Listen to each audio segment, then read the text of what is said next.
Salamat mga kabarangay nating ladies! Ang gaganda nila, ang husay at nakakatuwa talaga. Hindi ba? Ito, good morning mga kabarangay.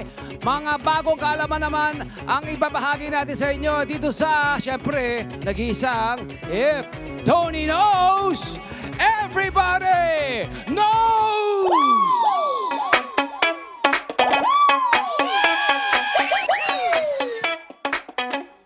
Morning! Okay, masagana ang Pilipinas sa mga sangkap ng pagkain mula prutas, gulay, lamang dagat at pati mga sangkap na pwedeng makuha sa buhay. Taba, ilang tulad ng mga kabuti na in season.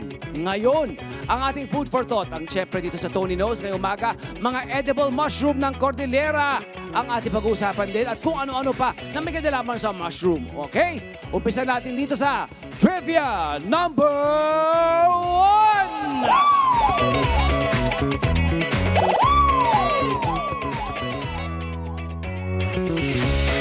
Okay, alam nyo ba? Aba, ito na ha. Ito ha, ang sedestem mushroom. Aba, kung matatandaan nyo, ginamit ang mushroom na ito ng ating vegan chef na si Chef R.G. Enriquez Diez sa kanyang linubihang munggo. Ang sedestem, ayan po, pinapakita natin, ang sedestem mushroom ay tinatawag ding blue, ito na, blue sepis. Okay? Na mushroom dahil kulay asul ang loob nito kapag hiniwa. Makikita ito sa pine forests ng Cordillera region pero bibihira nga raw ito kahit isa ito sa mga mahal na uri ng kabuti.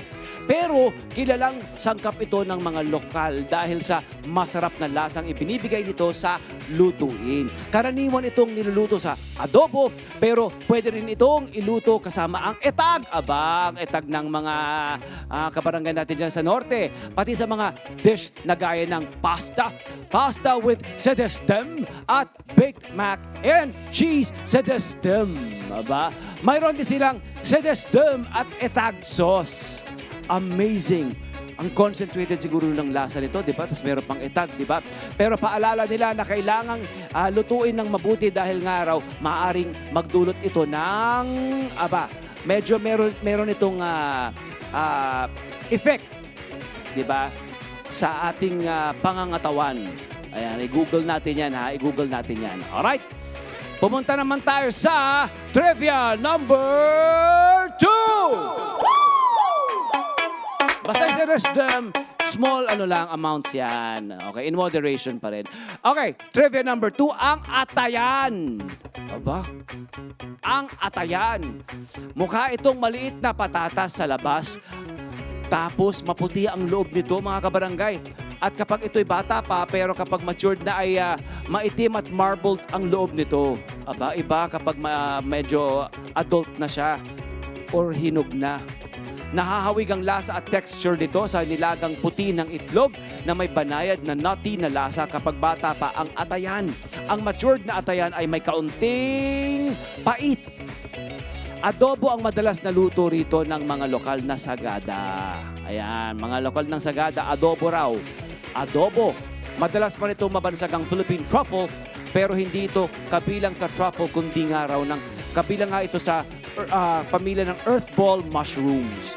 Tinatawag din itong buo sa wikang Ibaloy at Itneg. Amazing. Ang ganda, oh. Di ba mukhang ang patatas, ano? Saka yung loob. Interesting yung loob, oh. Wow. Ano kaya pwede pang gawing luto riyan, ha? Okay, trivia number 3!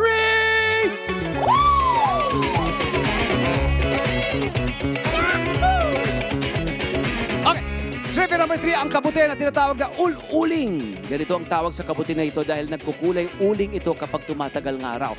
Isa ito sa mga kabuting tinatawag na brittle gills dahil mabilis madurog ang mushroom cap nito. Earthy ang lasa nito na may kaunting pait. Pwede itong ilagay sa salad at isama sa sisig. Iba rin ang hatid dito ha. Aba, trivia number 4! Pumunta naman tayo sa probinsya ng Abra para sa, ito ha, Cancanool. Cancanool. Isa itong uri ng puffball mushroom na karaniwang bilog o pahaba ang hugis. Mas mahal pa ito sa karne ng baboy na naglalaro mula sa 350 pesos kada kilo tuwing anihan hanggang 1,300 pesos kada kilo kapag off-season. Nagsisimula ang peak season ito sa buwan ng Mayo o Hunyo.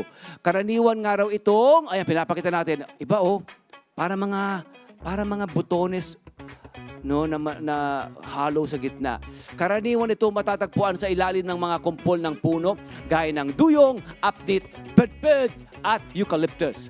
Maaari rin itong lutuin sa ibang paraan gaya ng adobo at dinengdeng. Pwede rin itong i-preserve sa pamamagitan ng pagbababad sa suka at paglalagay sa refrigerator para tumagal ito ng higit sa 1 taon. Parang sarap din igisa nga, bilugan, meaty. Kasi mushroom, kaya nga siya popular kasi pwede siyang meat extender kasi nga medyo meaty ang kanyang fiber, ang kanyang texture. Pwede.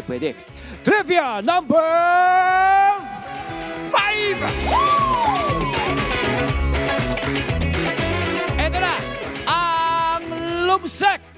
Ang lumsek ay tinatawag din na fly killer dahil mabisa itong pangontra sa mga langaw. Ayon sa pag-aaral sa Benguet State University, ang 10 grams ng lumsek ay mas epektibo pa kaysa sa fly bait o fly paper. Kapag naluto, meron daw itong lasa ng umami na perfect iluto sa sabaw na may itag at beans. May kakaibang umami o linamnam. Tignan nyo. Pwede nga, white beans and pork. White beans, fava. Fava beans yun, mga kabarangay, paalala lang na mag-ingat sa pagpitas, pagluluto at pagkain ng mga kabute, ha. Mas mabuti kung may kasama kayong lokal o eksperto para mas makasiguro. Hindi lahat na makikita nyo sa kagubatan, sa kapaligiran ay edible, okay? Kaya kailangan may talaga ng mga masinsinang inyong kaalaman tungkol sa mushroom. Ano bang edible at hindi edible? May iba rin kasi medicinal. Purely medicinal lang. Kaya iba ang epekto nito sa katawan. Okay? Sa susunod na paglalakbay natin sa masaganang yaman ng Cordillera at iba pang rehiyon at probinsya, kasama nyo ko. Promise yan! Dahil dito sa Tony Knows, everybody knows!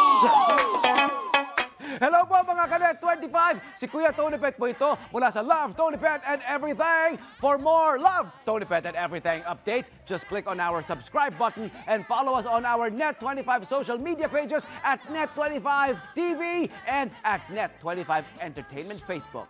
Magkita-kita po tayo!